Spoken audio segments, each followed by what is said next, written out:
We have another new TV spot for Fire and Ash, which is roughly 30 seconds long, but reveals a few new scenes that I wish to talk about.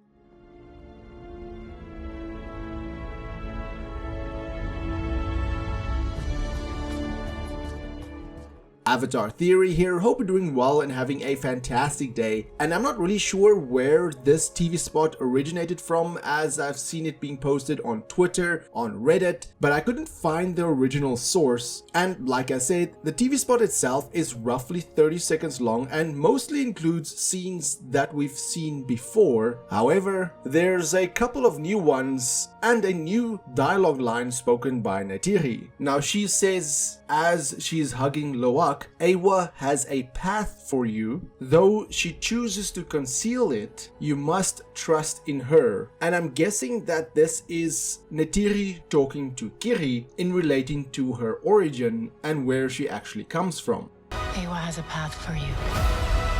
Though she chooses to conceal it, you must trust in her.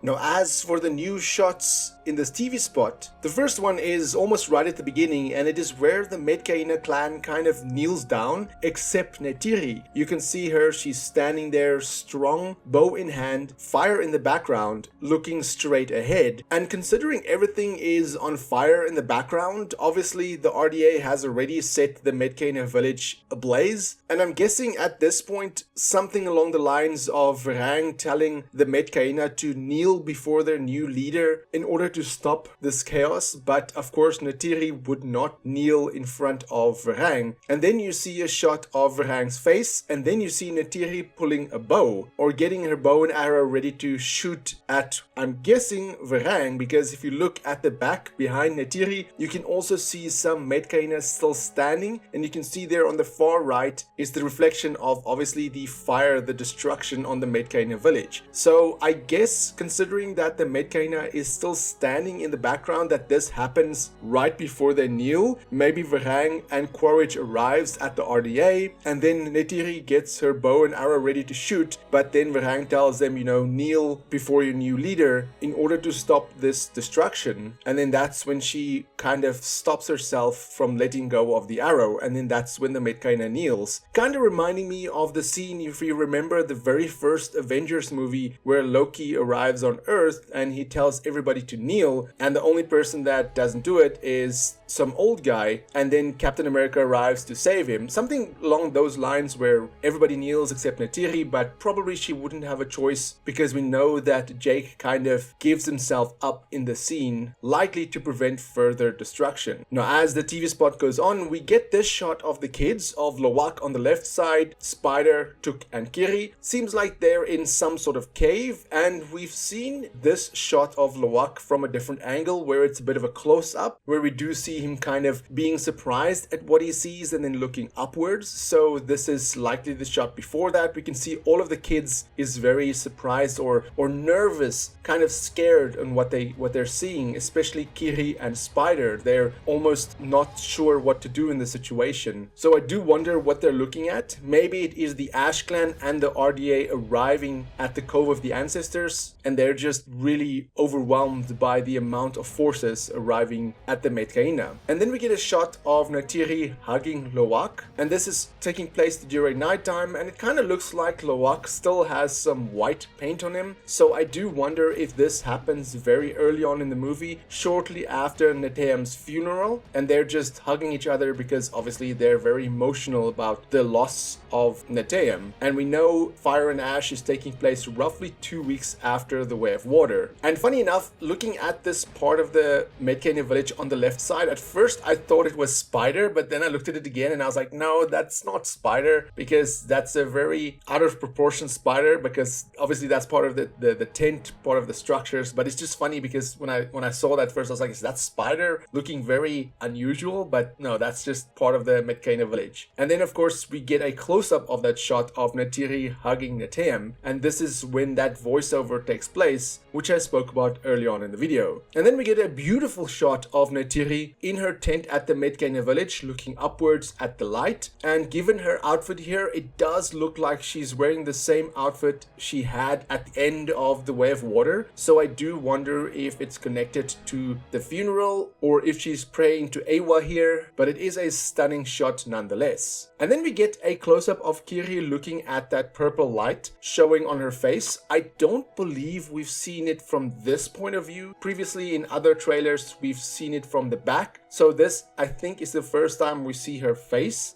as she's looking at the light, but do correct me if I'm wrong. And then moving on, we get a shot of Lowak shaking hands with probably Anung. As you can see, Tsereya next to him and probably Rotso there as well. And you can see Lowak is a bit bruised up, but I do feel that this image might be a bit of a spoiler, because looking at the outfits of the other three characters in the scene and considering Lowak is a bit bruised up as well, I do wonder if this takes place at the end of the movie, similarly to how Jake shook hands with Tonowari at the end of The Way of Water. I do wonder if this is essentially Lowak shaking hands with Anung, kind of, Tonowari and Jake passing the torches to their kids, and thus, like I said, I do feel that this takes place towards the end of the movie. But then finally we get one more new shot of Jake and Neytiri underwater wearing a gill mantle, which of course helps them breathe better underwater, and you can see there at the back seems to be two more characters with the spirit tree, and Neytiri is looking very happy in the scene, so I do wonder if they connect to the spirit tree to see the memories of Neteyam, and that is what makes them happy. But regardless, this new TV spot gave us quite a few new scenes to look at. I wasn't expecting to see this many scenes in a 30-second TV spot, but with the movie being less than a month away, we will likely get a few more TV spots with new scenes. So if you want to stay up to date with everything Avatar related, then be sure to check out the rest of my channel. But which of these scenes were your favorite? Let me know in the comments below, and like I said, for more Avatar content, have a look at the rest of my channel. Until next time, have a fantastic day and stay safe.